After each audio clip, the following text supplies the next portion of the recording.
Welcome back to another tablet review. It's one that you have asked for a lot. I got a lot of comments for me to review this. It's the Lenovo P11 Pro tablet.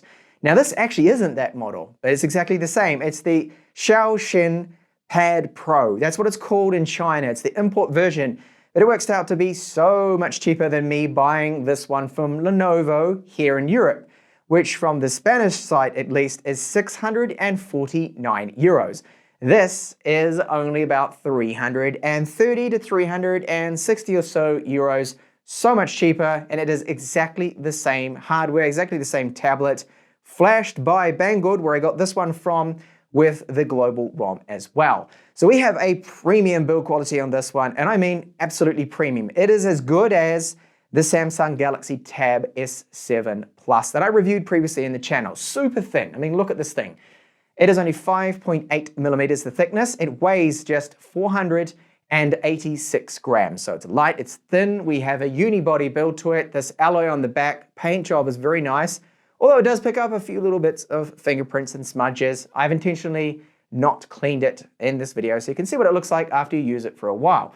Now the camera on this one, we've got two of them on the rear. 13 megapixel main camera, and this is a sample from it. Nothing amazing. 5 megapixel ultra wide, again, not amazing. And the video quality right now that you can get from the main sensor is 1080p, just like the front facing camera, with no electronic image stabilization. So not really that great there in terms of camera performance.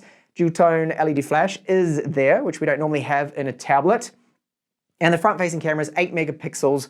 Here's a sample of what that front facing camera is like, and the dual array microphones too on the top it has. So this is the quality you can expect out of this camera. Now, it's not actually too bad. I've turned off my powerful studio lights. I have just normal room lighting on at the moment. The audio quality from the dual array microphones is also, I think, good. It's decent quality. Now, there is also that infrared 8 megapixel camera. So two 8 megapixel cameras, but only one is used for video. The other is just for, well, assisting the face unlocking, which is rather slow on this tablet. And then when it comes to the speakers, so either side we have two speakers, 4 in total, quad speakers. These are JBL speakers, tuned by them. They sound really punchy, good mids, very good volume, very immersive. And here's a sample of those too also. At 100% volume, they are really, really good speakers.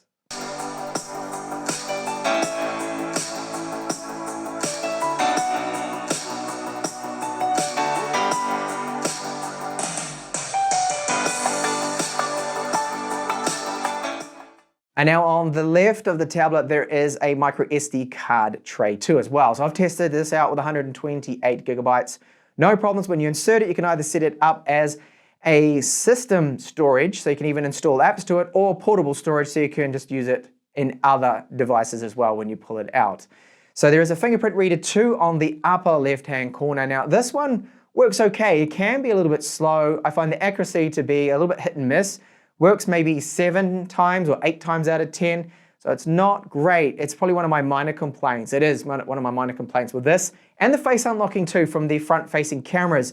With the backup 8 megapixel infrared camera, I think it's accurate, but it is a little bit slow, and that's one of my problems with it there.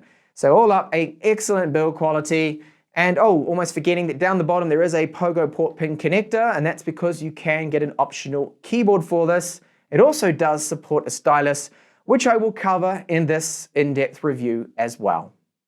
Now that screen, so it is 11.5 inches. The resolution is 2560 by 1600. It is OLED, very deep blacks, good colors. You can adjust the colors through the settings as well. They've got plenty of options in there, including scaling. Your white balance as well can be tweaked. Now one thing about this display, that if you look at it very closely, you will see jagged edges to the text. That's because this has a pentile arrangement of those pixels, so it's not perfectly in line as it would be with, say, IPS screens. And you notice that little bit of jagginess. So to me, it doesn't quite look as sharp as you would think it would for the resolution. But at normal viewing angles, it does look excellent, the screen. Very good touch response, it's fast, it's smooth. And even the performance of this particular tablet in general, as I'll show you now, is really quite good. For the 6 gigabytes of RAM and the Snapdragon 730G it is powered by. In the box you'll find a 2-prong power adapter. Now this one here is USB on the rear, and we get a cable, of course, a Type-C to USB. Type A, and that is a reasonable length one. So charge time is 2 hours and 20 minutes approximately, and also included is this a Type C to 3.5 millimeter adapter, because this tablet does not have a 3.5 millimeter headphone out jack on it, sadly. So the performance of this ROM has been very, very good. It seems to be well optimized from Lenovo. We have full screen gesture support, and going through all of our recent apps here, swapping over. Really good, really fast. Now, one thing to point out, a lot of people have been asking about this, and that is Netflix. So Netflix is supported widevine level 1, and we are getting full HD. Full HD Amazon Prime Video as well. Now, originally, I thought it didn't have it because it looked blurry to me, but it found out that it was my internet connection causing problems. So I will run just something right here quickly. And if you let it go, first it's very blurry, but once it starts to cache, of course, build up that data, packet information, it then does swap over, and we will be happily looking at this in full HD, which is great. Now, the gestures are working well. I haven't really had any issues with gestures with this particular tablet, and just the overall performance is quick and snappy with no real lag that I'm noticing. It doesn't seem to bog down or anything like that. Now, in our settings here, we do have options for the color mode for the display. We've got our dark mode on there, which is good. Raise to wake. Raise to wake works with the face unlocking. Face unlocking is a little slow. I don't find it to be particularly fast, or the fingerprint reader, which is probably my biggest con of this tablet, which is really not that much. You can still put in a code as well. And if you add your fingerprint a few more times, it tends to work a little better there. Now, the ROM is Android 10, and yes, we are getting over-the-air updates, which I will show you shortly too. I'll just bring this right up. We'll take a little bit of a look at the performance of it now. So Antutu, this scores about 50,000 points more than the Tech Class T40 or the iPlay 40, which is one of my favorite budget tablets, probably one of the best out there at the moment. Step up in performance, it is noticeable, feels smooth with the tablet. And of course, we've got the slim bezels, premium build quality on this, widevine level 1, display out, fingerprint reader, just offers so much more. Internal storage speeds aren't amazing, but they are good when you take a look at our random reads and writes. So this is not going to bottleneck a Snapdragon 730G, which is the main thing. And I haven't seen any issues with very slow installs or loading apps. Wireless performance is better than those other budget tablets I've reviewed. We can get around a maximum speeds of about 370 megabits per second, and I'm looking at a lowest score here where I always measure of about 94, just under my 100 threshold. I don't like to go any lower than 100 at that point, but it's still not bad. It has decent wireless. Now, the battery charge time is 146 minutes. Okay, this is going from 16% to 100 for the 8,400 milliamp hour battery, which is, I guess, considering the capacity, it's okay. It's nothing amazing. It's 20 watt charging. Battery life, very good. So this was a test I do. I always do PC Mark, a fixed battery life test, so there's no variables. It's always the same. And this was this display calibrated to 200 nits of brightness, and it will run for almost 10 hours. So realistically, for light content use, website streaming, you're looking at up to about 11 hours depending on your brightness. So very good battery life. That's great.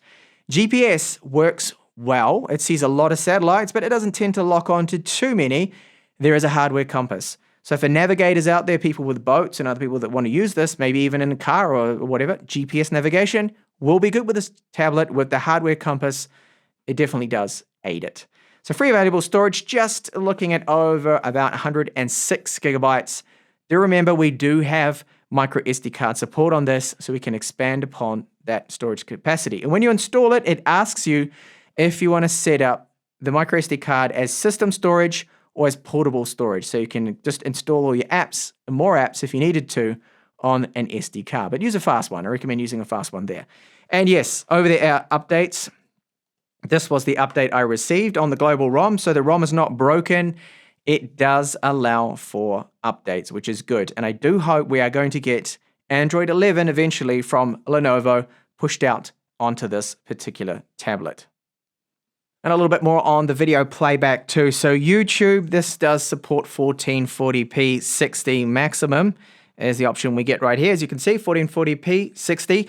Now I have noticed that because the screen is pentile, the arrangement of the pixels on this OLED screen, that when you look at text, when it's really small, it might not quite seem as sharp as you would think it would for a 1600 screen, and that's just because of the pen tile arrangement there, unfortunately with that. But at normal viewing distances, this screen does look good. So I do have Amazon Prime Video here in the background running as well. So this one is working again in 1080p without any problems. So it'll start out looking all blurry in standard definition, but then it steps it up to HD and then later full HD. So 10:9 aspect ratio content like YouTube, you will have borders, of course, top and bottom. That's normal. And what about eBooks now with that pen tile arrangement on the OLED screen? If you're looking at it again at a normal distance, it's fine. It does look sharp and clear, the text. Now, built into the ROM and also built into Google Play Books, we have options to change the color, to invert this background, of course. And you'll see too from the toggles on the top that we can also set this into the night vision mode, eye care mode, and things like that. So it's not going to hurt our eyes, the white. So just a quick little double tap there, brings that up, looks great. And of course you can hold it in portrait, which tends to probably look a little bit better for our ebooks. And what about PDF files too? So let's take a look at a PDF file. I've got quite a heavy one, which is a large file. This one right here, history book. And it looks really good on the screen. Again, at your normal viewing distances. If you look really, really close, then you will see the jagged edges of the fonts due to the pen tile arrangement of this OLED. But it is a very good screen, and just going ahead here at a normal kind of pace, you can see it'll play a little bit of catch up there. It's not going to be as fast as an iPad for large PDF files. The iPads are the king at loading PDF files that are very large. So the great news is this particular tablet, yes, supports N-Trig styluses. And what am I talking about N-Trig? Well, they're the ones that Microsoft use. So I happen to actually have a budget one, and someone mentioned this on my website too, that the AudioCube Thinker, which is an N-Trig stylus, does actually work on this particular tablet here. So we get palm rejection, we have 4,096 levels of pressure sensitivity, and here is the official stylus that it works with. It actually works with 2 or 3 different Lenovo styluses. This one is the Precision Pen 2, and that has a little pouch for it and everything too as well. We've got 2 buttons on it. Little status LED charges with Type-C. So they use something called bamboo paper. It's for sketching. There's different apps that are already pre-installed. And this is one that I'm just going to test out here just to show you a little bit of how it works with the pressure sensitivity. So there's a hover function. So as soon as it's about half an inch, well, not actually less than that, about a quarter of an inch away from the screen, half a centimeter or so, you'll see then it is being detected. And as soon as that is detected, that then enables the palm rejection. So I'm just going to quickly write something. Hello world right here. And for jotting and notes, I find this pen is actually pretty good, this stylus. It's my messy writing there. There is a little bit of latency delay to it. You can see here that it's going to trail behind a little bit, but it is pretty quick. As long as you don't have any games running in the background, you clear your memory and keep just the performance up 100%. It's quite good. Pressure sensitivity. So as soon as I press harder, the line becomes, of course, a lot thicker. That is working very well. Now the stylus works right up close to the very, very edge, but there is a bit of a gap you can see. So it only really wants to be usable up to about there. Not completely on the wall. It will mark it, but it doesn't like it too much. That's about really as close as you should get to the edge before it will start to see trigger gestures or something like that. So overall, the stylus for me and the time I've been testing it out, I'm not a big stylus user myself. It does seem very, very good. Good latency. And overall, I like the feeling of the tip as well, which is rubber on the glass screen is good. And then that pressure sensitivity as well is working. And you can get yourself these cheaper styluses that will work, or just find the original Surface Pro, sorry, not the original one, but the Surface Pro 4, 5, 6, I think it is. The ones that use N-Trig onwards will work on this, or a cheap AudioCube Thinker stylus that works. So gaming performance, how is it? Well, all of the titles out there, demanding games like this one, like Genshin Impact, you will have to lower the visual settings. So if you run it on the maximum extreme setting, this becomes very, very laggy. But right now, all I've got it on is lowest settings, and all I've done is just tweak up the resolution so it does look a little bit sharp. And I find this does actually work reasonably well. I'm not having too much of a problem with any huge hiccups with lag or anything like that. So I think right now I've got to kill a lot of enemies. And it's a good time to test out to see the performance, just how laggy is it going to get. You see the occasional frame dips, and I know where I am now in one of the dungeons isn't the best place to show off exactly how good the performance is, but take my word for it, out in the open map and other areas, that it is good. It's all going to be playable, even on the 730G here. It's really not too bad. And that goes for other games, all the other games in the Play Store. Just lower down your visual settings on the most demanding games, and you'll still have very playable frame rates. And Call of Duty, this one is running on the very high frame rate setting with high settings. Runs excellent, really good, and I haven't noticed any major lags or anything as well with this title, so that's good. So gaming performance is better than I expected. And what about the thermals? Well, it does get a little bit warm around that area, but it's nothing alarming, not even warm enough for me to break out my thermal probe. Okay, so I don't want to drop it, as you guessed, that this is, for me, this is an awesome tablet. This is really right up there. Okay, the Snapdragon 730 is not the most powerful chipset out there, but it's still very good for gaming. You just got to lower down the visuals on the really demanding games. And the build quality, I cannot stress this enough. This is the same level of build that you'll get on Samsung's Snapdragon 865 powered Tab S7 Plus. It really is at the same level. That's a much more expensive tablet. Amazing JBL speakers, very good display. Okay, it's not as good as Samsung's, but we are looking at a nice display with this one. As long as you don't look at it too close, then you may see some jagged edges with those pen-tile arrangement OLED pixels, but that's only when you're looking at it really, really close at a stupid distance. Normal distance, not an issue. It is a very nice screen. Battery life, about 10 hours. It's got stylus support, video out, Wi-Fi level 1, micro SD card support, pretty much all the things we want there, but no 3.5mm headphone out, sadly. But it works with the Type-C adapter they do include, at least in the box. Charge times aren't amazing, but over 2 hours, it's not too bad for what it is. 20-watt charging. And then the cameras are average. Fingerprint unlocking, face unlocking, yeah, not amazing. That's one gray area, but to me, it's kind of minor because the rest of the tablet is just so nice. It is premium, awesome. Absolutely love it. This one for me is a keeper, the P11 Pro or the XiaoXin Pad Pro, that this one is the import version. So save yourself some money if you don't want to get it locally. You got the local warranty, and the ROM is exactly the same as on this with those over-the-air updates. So thank you so much for watching my review. I'll have more tablet reviews up and coming, so stay tuned for those. Bye for now.